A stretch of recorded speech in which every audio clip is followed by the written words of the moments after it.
Good morning, Vikings fans! Grab a cup of coffee because it's time for Rise and Skol.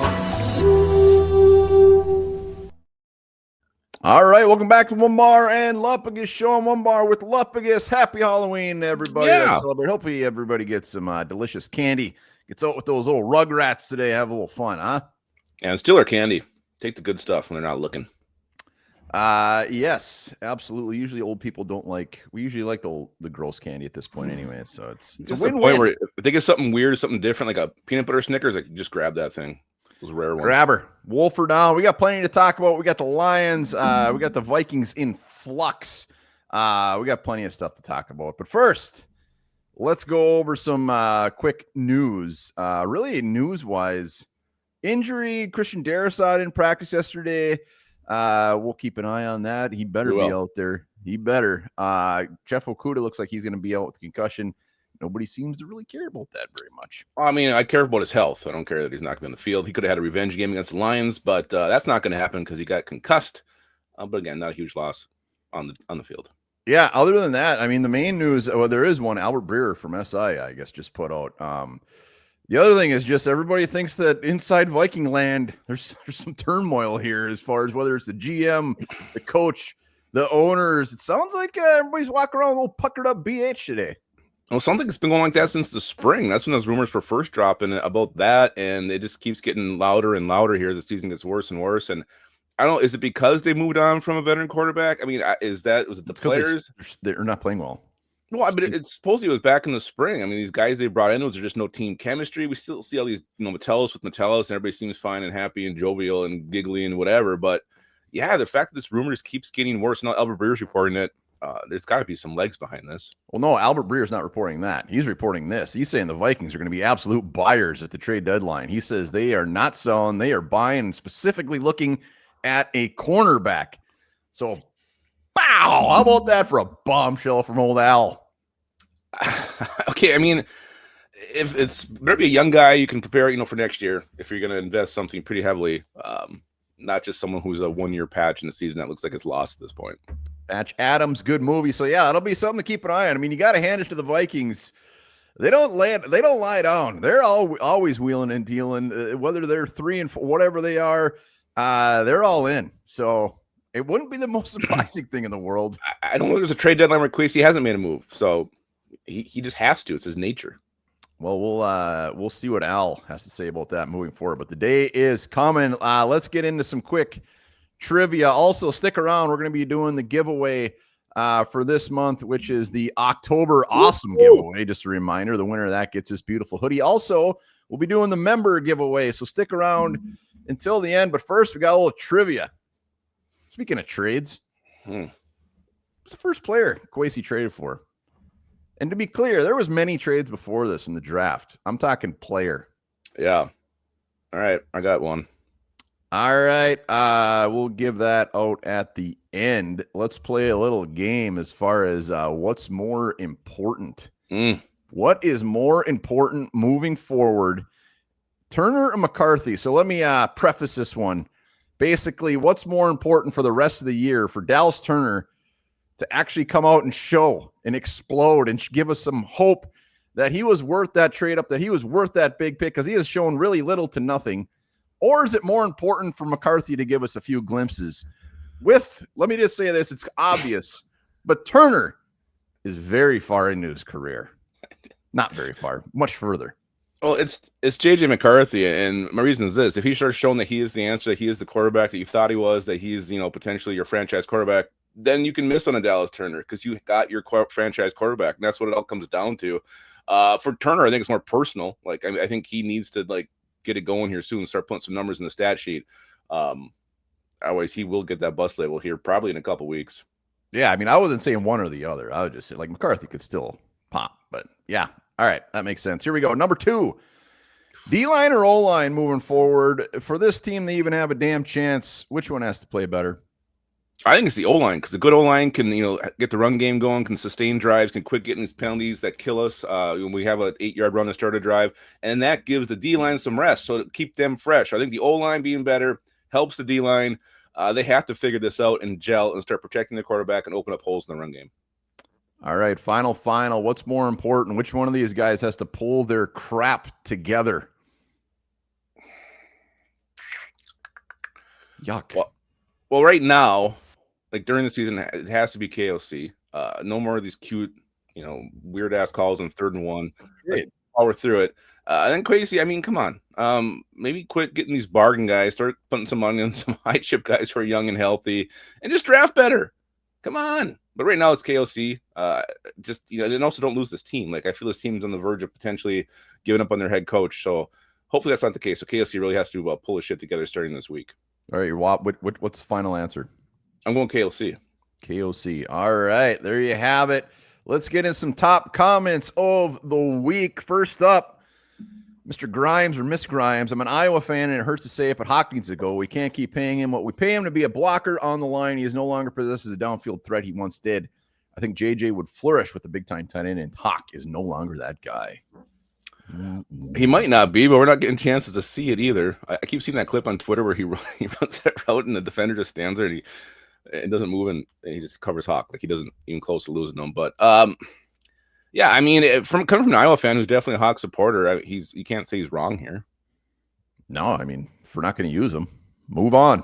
I don't know if the point of him bringing another tight end, I don't know if that solves the issue because we just don't use him. And Hawkinson's pretty damn good when we use him.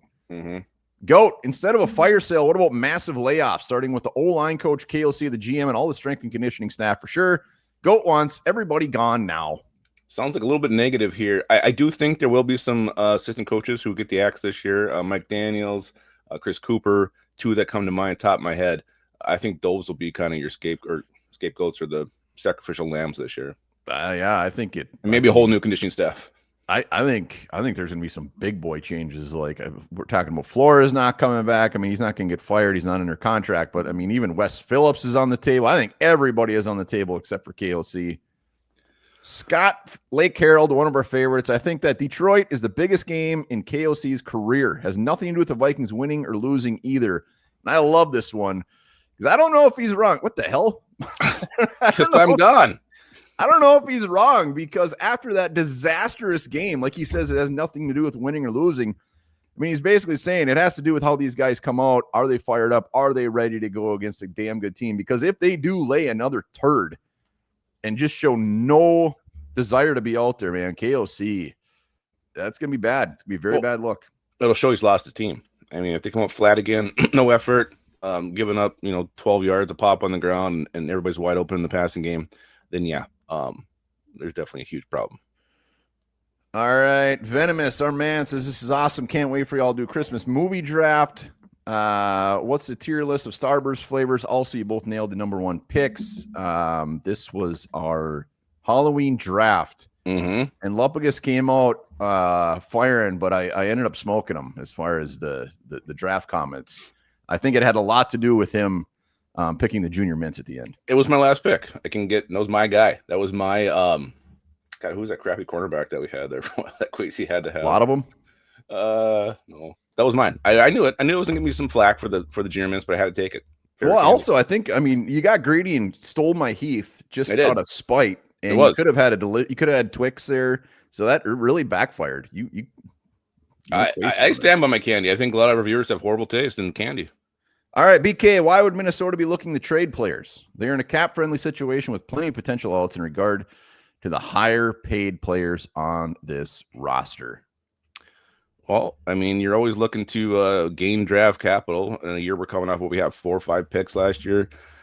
We keep saying we got to get younger on the team. We got to build through the draft and do that. You trade players that you probably could bring back next year anyway. So I don't really agree with his take on this one. I think you're always looking to get draft capital when you can. Well, I think the players they're looking to trade are guys that are not under contract. They're not looking to trade guys that are young and upcoming stars under contract for the next 5 years. Like these are the Jalen Naylors, the Ivan Paces, the whoever that has they're just getting free picks. So that's wait.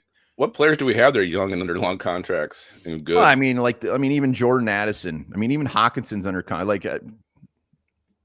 I think he thinks we're thinking big time player trades here. This is but I think Adam Thielen. Guys should be available, and let's see who comes calling. Sounds like we're going to be buying. Let's talk Vikings Lions real quick. 3 game changers. Who do you got? I'm gonna start a Lions side, Jahmyr Gibbs. We got to find a way to slow down Jahmyr Gibbs. Last game, he was just an absolute animal, different level, explosion. He's got power, he's got everything, and then David Montgomery behind him. But Jahmyr Gibbs scares the crap out of me in this game, especially what we did with Camille Vidal did to us. What's Jahmyr Gibbs gonna do to us? A lot.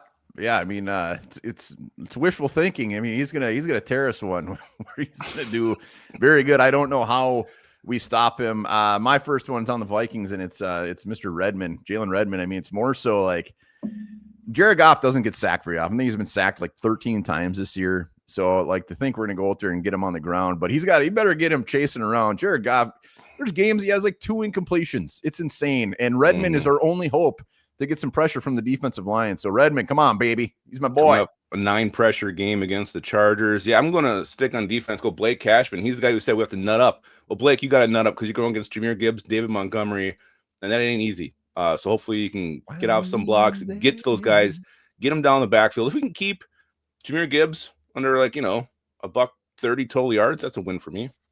130 total yards. Yeah, that's total receiving and rushing. It's sad. We're hoping for less than that, but yeah, that would that would be bad if he's around 130. That's going to be bad. I got Isaiah Rodgers on there. I got to throw him on there again. It goes back to Jared Goff. He has plenty of time, and I think our secondary might get a little picked on this week. And he's had a couple of rough goes at it. So Isaiah Rodgers, show us a little bit from the early weeks in the season. Get sticky, get physical. I'm on Rossi Brown. Yeah. Put syrup all over yourself. Put syrup all over yourself and just don't do that. That's gross. Stick on him. So you do not. Yeah, it's he's got to bounce back. 2 bad games in a row for Rodgers. I'm going with the obvious one, JJ McCarthy. His first game back from injury in a state he's never lost in, going against one of the best teams in the NFC. I just show us something, JJ. Show us something. Show us some glimpses. Show us that 4th quarter magic he did against the Bears. Start early too. Start fast. Hope KOC, gets him comfortable, gets him in a rhythm. And it's a tough challenge, tall task. It's it's a tough game to come into. But we got to see something from here. And number 1, don't get hurt, JJ McCarthy. Please don't get hurt. Jesus, don't even talk like that. My last one's Kevin O'Connell. Obvious reasons. Lake Herald spelled it out perfectly. Like they got to come out. They got to come out with a different game plan. They got to come out very, very fired up. And like you said, it's not even a matter of a win or loss. But KLC, the spotlight is on you, sir. Remember, we're going to be doing the giveaways here shortly, but quick, let's go over and play a little GM real fast here. So Lupagus is going to be the GM of our favorite squad. And we got some trade offers. We got a 2026 second round pick for Jordan Addison. No, I'm holding out for more. I need more than the 2026 second rounder. So no, hang with the phone. Try again. Have you seen what like he would be projected to fetch? No. What is it? It's crazy. It's not much. Really? There was some trade out. Like one was the best one I've seen is a 3rd round pick that you would expect compensation for Jordan Addison at this point. No, I would. No, he's more important. No, I was very surprised, but like a 2nd round pick in 2026, I'm at least having that conversation. I'm not. Phone's off. Sitting on it. 5th round pick for Hawk. I would try to counter and try to get a little something more. That's not part of the game. Yeah, I guess at this point I'd take it. Jeez, I'd take that in a second. I don't think he's coming back. So no. I still think you can use him right and get some run from him this year. I don't think he's washed. I just don't think we're using him. So I think there's some value to keeping him, but I also think he's probably gone next year. So I would take that. Yeah. All right, last one. 4 future 1st round picks for Will Reichard. Not interested. Yeah, no, that's a very easy discussion. Look at that. Look at his hair in that picture. Perfect. That's his hair is absolutely perfect in that picture. It is. It's amazing. All right, let's do some giveaways. What do you say? Unless you want to do a trivia first. No, I don't. Let me get the screen up here. They're all ready to go. All right, let's see here. It's going to be all jacked up. First off, members. Let me see if this works. Boop. Members, appreciate every single damn member. Email us, onebarlupagus@gmail.com. We're going to be giving away a hoodie this month. It's a beaut. Ready? Mm-hmm. Yep. Got him so nervous. Scared. Winner, winner, chicken dinner. Oh, Dina Norman. Wow. Winner. Brand Well new done. member, Hoodie. You got to email us. Chances she's watching this is very slim. Chances she's sober right now are very slim, too. All right, we got one more. Hold on. Hold on your hats. And this is for the salute to service, right? Yes. And we're coming back. Hold on. Let's see. All the super chats of the month. Let's go. Look at all these super chats. So once again, you get the salute to service hoodie. Here we go. Remember, you got to email us. onebarlupagus@gmail.com. I know that name. Yeah, we all do. Very well. That dude wins Awesome. so much. He has so many hoodies. I swear he's got 3 Onebar and Lupagus hoodies. Now he's going to have that beautiful hoodie. Yeah. You can't never have enough hoodies, I guess. It's beautiful. All right. So, trivia answer. Jesus, I'm all over the place here. We'll just do that. Trivia answer. What do you got? First player the Vikings traded for. Yeah, I feel like he made a couple trades right around the same time. I'm going to go Ross Blacklock. Ross Blacklock. Final answer. It's Nick Mullins. It was Nick Mullins? It was really? Nick Mullins. August 22nd. Nick Mullins came home from the Raiders. I was thinking he came from the Niners, but he was a Raider. All so right. Nick Mullins was the answer. Dang. It's all right. You were kind of on a hot streak there. It had to come to an end at some point. Let me get rid of this damn thing. I'm so sick of seeing Nick Mullins. I can't even get rid of him. Hey, where Lupagus is. I don't know. My audio was gone. I couldn't do anything. All right. Rise and Skol is in the freaking books. Happy Halloween, everybody. We got the Lions coming up. It's going to be a very busy weekend, so be sure to saddle up. Huge weekend for these Vikings and for KOC. Guys, remember this. There's a tiny fish called the Danionella cerebrum, which is the size of a fingernail but can produce sounds louder than an elephant. Jesus.